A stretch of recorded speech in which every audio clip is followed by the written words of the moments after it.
Hello everyone and welcome to OL Expert. This is your geography class and we are going to continue the chapter industries क्योंकि already start कर चुके हैं and you should all know कि what is the classification जो हमने industries का किया था on the basis of size, on the basis of raw materials and on the basis of ownership. Clear हो चुका है, स्टडी हमने बहुत ही डीपली कर लिया है कि अगर हम रॉ मटेरियल की बात कर रहे हैं तो ऑन द बेसिस कहाँ से रॉ मटेरियल मिल रहे हैं, किस बेसिस पे हम उसको क्लासिफाइड कर सकते हैं। साइज कैसा है, स्मॉल स्केल पे हम इंडस्ट्री की बात कर रहे हैं या लार्ज स्केल की इंडस्ट्रीज की बात कर रहे हैं, ये भी क्लियर हो चुका है। और ओनरशिप किसकी है, प्राइवेट है यानी कि एक इंडिविजुअल की, स्टेट वाइज की, जॉइंट सेक्टर या कोऑपरेटिव, डिपेंड करता है कि किस लेवल पर है, कौन कर रहा है इंडस्ट्री स्टैब्लिश, यानी कि सेकेंडरी एक्टिविटीज की बात कर रहे हैं। Now today's topic is what are the factors affecting the location of industry, या कि इंडस्ट्री की बात कर रहे हैं तो कहीं भी कोई भी इंडस्ट्री लग सकती है, इज इट पॉसिबल? नहीं, क्योंकि कुछ फैक्टर्स हैं जो पर्टिकुलर हर इंडस्ट्री की अपनी नीड होती है, अपनी रिक्वायरमेंट होती है। उस रिक्वायरमेंट को जब वो एरिया कवर फुलफिल करता है, सेटिस्फाई करता है, तभी पॉसिबल है किसी भी इंडस्ट्री का establishment. Are you getting this में? और कौन कौन से ऐसे फैक्टर्स हैं जो इंडस्ट्रीज के लिए जरूरत है। इंडस्ट्री की बात करें ना सेकेंड लेवल की, तो उसमें कौन कौन सी चीजें चाहिए।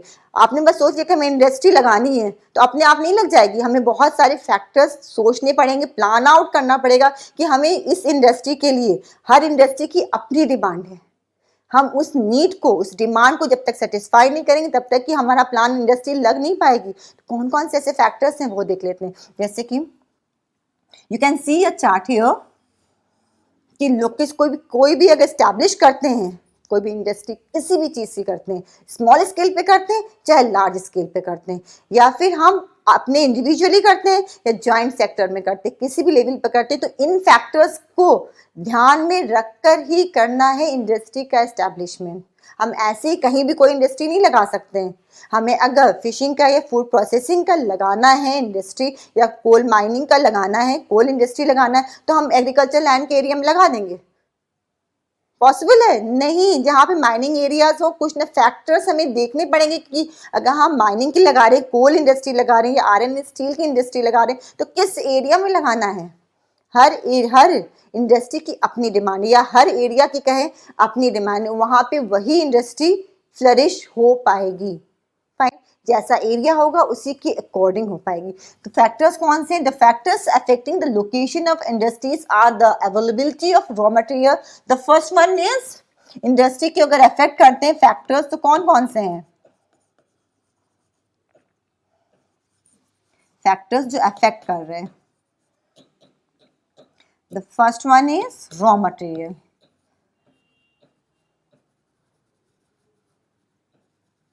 रॉ मटेरियल की बात क्यों कर रहे हैं कि अगर जो इंडस्ट्री है उसके रॉ मटेरियल चाहिए ना, अगर हमें एग्रो बेस चाहिए, हमें फूड प्रोसेसिंग करनी है, तब तो हमें उसी एरिया में करनी है, हमें जहाँ पे रॉ मटेरियल इजीली अवेलेबल हो जाए।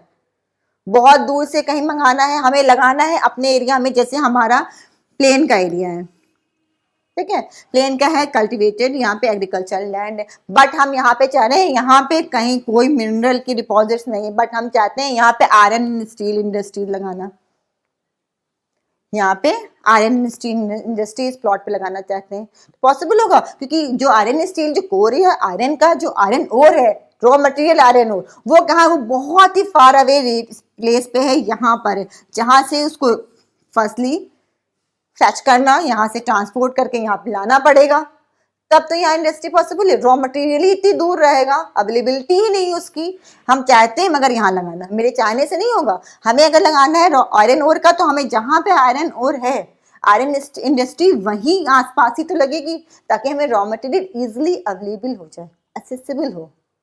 Are you getting?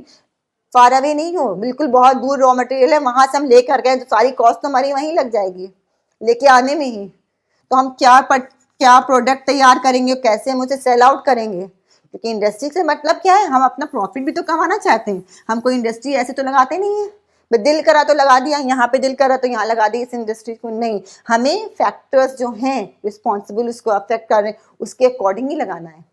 Fine, then second one is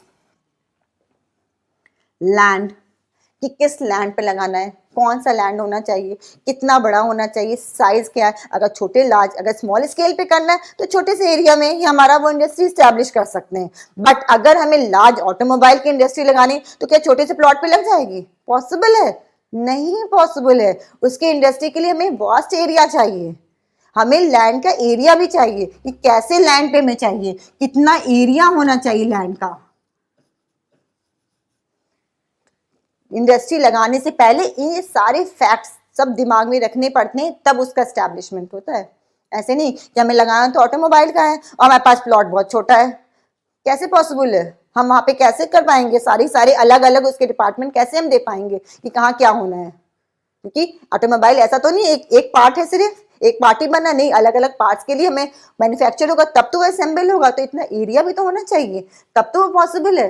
या अलग अलग पार्ट्स अलग अलग एरिया में बनवा रहे हैं फिर उससे कलेक्ट कर रहे हैं, पॉसिबल है कि अलग कितनी कॉस्ट आ जाएगी? आप अलग अलग एरिया में अलग अलग प्लॉट्स में बनाएंगे? नहीं, पूरा सब एक जगह पे होगा तब तो पॉसिबल है, अलग अलग पार्ट तब तक असेंबल हो पाएंगे वहां पे। Fine. The third one is water. अगर वो डिपेंड करता है कि आप कौन सी किस की इंडस्ट्री स्टैब्लिश कर, अगर उसमें वाटर की सप्लाई ज्यादा चाहिए तो ऐसे एरिया में होनी चाहिए जहां पे अबंडेंट ऑफ वाटर हो, यानी कि कोई रिवर पेनिनल रिवर पास हो रही है, कोई रिजर्वॉयर है, तब तो पॉसिबल है वो इंडस्ट्री वहां पे। अदरवाइज आप फ्रेश कहाँ से करेंगे? आप कहाँ से वाटर लाएंगे? आप पाइपलाइन कितना बिछाएंगे? आप डिगिंग कितनी करेंगे? और वो आपके क्या एरिया में वाटर कहाँ से आएगा? डिपेंड करता है कि आप कौन सी इंडस्ट्री स्टैब्लिश करना चाहते हैं। अगर वहां पे वाटर उस इंडस्ट्री के लिए वाटर बहुत ज़्यादा अवेलेबिलिटी नहीं, ज़्यादा ज़रूरत है, तो भाई जो मार्जिनल है उसमें एवरेज वाला जो एरिया है वहां पे भी आप कर सकते हैं। बट कुछ एरिया जैसे लेदर इंडस्ट्री है, लेदर इंडस्ट्री में क्या वाटर की अबेंडेंस ऑफ वाटर चाहिए होता है, यानी कि थोड़े मोटे वाटर से काम नहीं चलेगा, उसकी धुलाई वगैरह के लिए हर प्रोसेसिंग के लिए पूरा वाटर चाहिए होता है। हर प्रोसेसिंग के लिए पॉसिबल नहीं है कि जहाँ पे वाटर की सप्लाई होगी कायदे से, रिजर्वॉयर है या पेनिनल रिवर है, अबेंडेंस ऑफ वाटर है नियरेस्ट अप्रोच में, तब तो पॉसिबल है उस इंडस्ट्री का वहां पे डेवलप होना, अदरवाइज वहां पे आप स्टैब्लिश नहीं कर पाएंगे। तो ये सारे क्या है पॉइंट्स हैं जो ध्यान में रखना पड़ता है। रॉ मटेरियल हो गया, दिस वन हो गया। देन लेबर, कि लेबर जो है आपको स्किल्ड चाहिए कि अनस्किल्ड चाहिए, डिपेंड करता है कि आपकी इंडस्ट्री कैसी है, आपकी अगर आपकी बहुत ही एडवांस ऑटोमोबाइल्स वगैरह की तो उसमें क्या उसमें स्किल्ड और अनस्किल्ड दोनों ही चाहिए होते हैं। कुछ ऐसी इंडस्ट्री जिसमें अनस्किल्ड चाहिए होते हैं, तो चलता है कि कोई भी लेबर क्लास ले लिया तो आप उसको अपनी इंडस्ट्री में एज ए एम्प्लॉय रख सकते हैं। डिपेंड करता है कि आप किस चीज की इंडस्ट्री स्टैब्लिश करना चाहते हैं और किसने नंबर चाहिए आपको। जहाँ पे चीप लेबर इजिली अवेलेबल हो जाते हैं तो वहां पे क्या है, आपने अगर कोई वैसी इंडस्ट्री है जहाँ पे लेबर्स के ज्यादा नंबर चाहिए तो क्या आप वहां पे जैसे टी प्लांटेशन वगैरह के जो होते हैं जहाँ पर प्रोसेसिंग होती है तो वहाँ पे क्या लेबर्स की बहुत ज्यादा डिमांड होती है, तो वहाँ पे चीप चाहिए होते हैं, बहुत ही हाई फाई नहीं चाहेंगे, अदरवाइज क्या कॉस्ट फिर आपकी कैपिटल का इन्वेस्टमेंट ज्यादा हो जाएगा आपका। डिपेंड करता है कि आप किस चीज की इंडस्ट्री स्टैब्लिश करना चाहते हैं। पार, अगर पार डिपेंड करता है अगेन कि अगर पार की सप्लाई उस एरिया में कुछ इंडस्ट्रीज हैं जहां पे जिनके लिए आपको क्या है पावर सप्लाई चाहिए, बहुत ज़्यादा इम्पॉर्टेंट है। तो आपको इस एरिया में पावर की सप्लाई हो, हाइड्रोलिक है तभी से, तो जहाँ जिन एरियाज में जो इंडस्ट्रीज हैं जो लार्ज स्केल पे इंडस्ट्रीज हैं जहाँ पे टेक्नोलॉजी बहुत से सुपीरियर मतलब बहुत ही एडवांस टेक्नोलॉजी यूज होती, वहाँ पावर की यूज ज़्यादा इसका इन्वेस्टमेंट होता है, तो ऑब्वियस बात है कि वहाँ पे सप्लाई ज़्यादा चाहिए। डिपेंड करता है कि अगर पावर की सप्लाई अच्छी है तब तो आप इंडस्ट्री उस एरिया में इस्टेब्लिश कर सकते हैं, अदरवाइज वहाँ पे वो इंडस्ट्री इस्टेब्लिश नहीं हो सकती है। Then transport and market and transport क्यों? क्योंकि अगर वैसे मैंने बताया ना कि रॉ मटेरियल ट्रांसपोर्टेशन सिस्टम आपका अच्छा हो, रॉ मटेरियल यहाँ पे आपकी इंडस्ट्री यहाँ पे चलिए और सब फैक्टर्स क्या है आपके इजीली अवेलेबल हो जा रहे हैं, बट ये इतने डिस्टेंस पे तो ट्रांसपोर्टेशन सिस्टम अगर अच्छा होगा तो आप इजीली आपने रॉ मटेरियल मंगा लिया और मार्केट एरिया में ट्रांसपोर्टेशन है, मार्केट अगर आसपास के एरिया मार्केट प्लेस अच्छा है तो आप यहाँ पे ट्रांसपोर्ट करके उस एरिया में पहुंचा सकते हैं। मार्केट अगर आसपास है तो क्या ये ट्रांसपोर्टेशन सिस्टम आपका जो है ट्रांसपोर्ट का अवेलेबल है कि नहीं, सही है कि नहीं, दैट्स वाई उसी एरिया में ही वो आपका स्टैब्लिश हो पाएगा इंडस्ट्री। तो ये सारे फैक्टर्स हैं।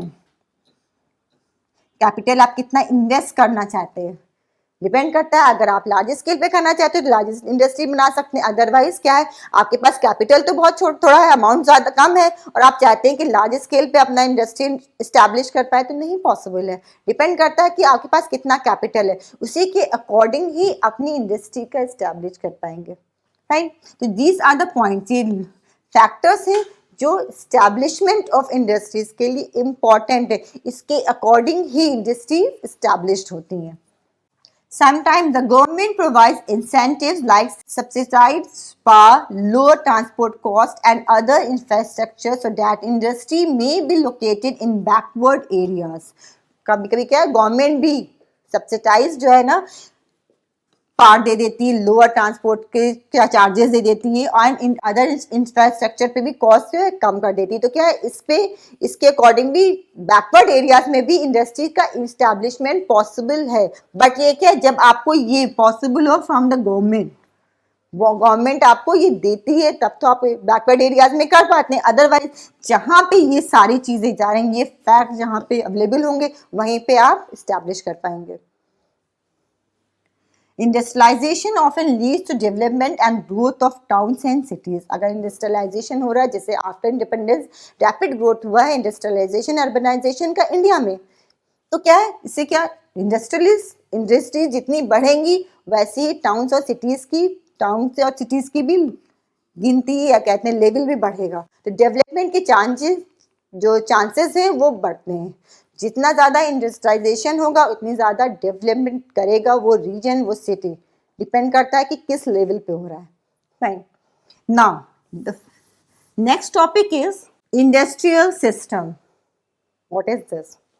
An industrial system consist of inputs, जितना आप इनपुट लगाते हैं, कितनी कैपिटल लगाते हैं, क्या लेबर देते हैं, क्या ये जितने भी इनपुट्स देते हैं, these all will be called inputs.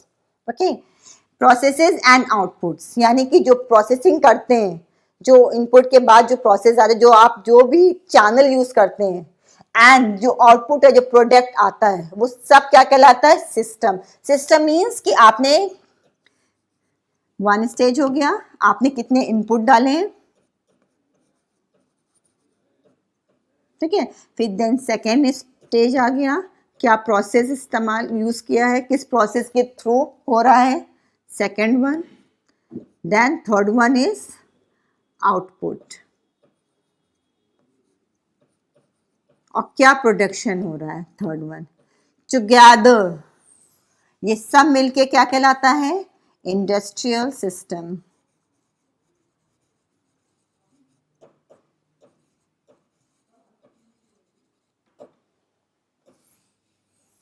Fine, जो इनपुट दे रहे हैं, जो प्रोसेस कर रहे हैं, जो वे अपना रहे हैं, और जो आउटपुट एट लास्ट जो आउटकम निकल रहा है उसका, जो प्रोडक्शन हो रहा है, the whole thing is called industrial system.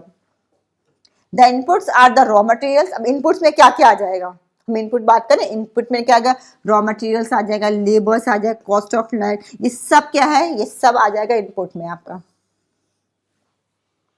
क्यों? क्योंकि आपने कितना, कौन सा रॉ मटेरियल यूज किया, रॉ मटेरियल यूज किया मींस आपने इन्वेस्टमेंट किया। लेबर को आप देंगे, पेमेंट करेंगे। आप कॉस्ट ऑफ लैंड, जिस लैंड पे, चाहे छोटा हो चाहे बड़ा, डिपेंड करता है कि किस पे आप परचेज करते हैं या क्या उसका रेंट देते हैं, जो भी ये लैंड की कॉस्ट होती है। ट्रांसपोर्ट में आप कितना इन्वेस्ट करते हैं, आप पावर की सप्लाई ले रहे हैं तो ऑब्वियस बात है उसमें भी आपको देना है। एंड जो भी इंफ्रास्ट्रक्चर है, यानी कि जो बिल्डिंग है, जो भी बिल्डिंग बना रहे हैं, उसमें सब में ये सब क्या है? इनपुट्स, आप इन्वेस्ट किया है, ये सब आया आपका द फर्स्ट वन में, इनपुट्स में। ठीक है, फिर क्या है? द प्रोसेस में क्या होगा? अब प्रोसेस किसे कहने? The process include a wide range of activities that convert the raw material into finish product. अब क्या, प्रोडक्ट तो आपने ले लिया यहाँ से, रॉ मटेरियल, इसमें लेबर भी लगा दिए, आपने अपने लैंड भी, इंडस्ट्री खड़ी कर दी, ठीक है, इंडस्ट्री का स्ट्रक्चर खड़ा कर दिया। इंडस्ट्री खड़ी करने से प्रोडक्ट अपने आप हो जाएगा?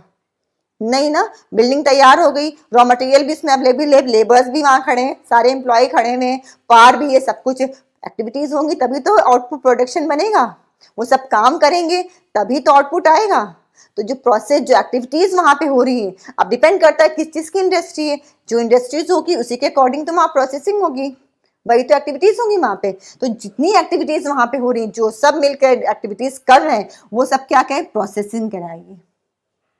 Include wide range of activities that convert the raw material into the product, finished products, the outputs. ये क्लियर हो गया first step. Then second step, activities हो गई सब रॉ मटेरियल पे, जितना भी जो भी रॉ मटेरियल था सबने मिलकर के एक्टिविटीज करी, एक आउटपुट दे दिया, क्या हाँ ये आउटपुट है, रॉ फिनिश प्रोडक्ट आ गया।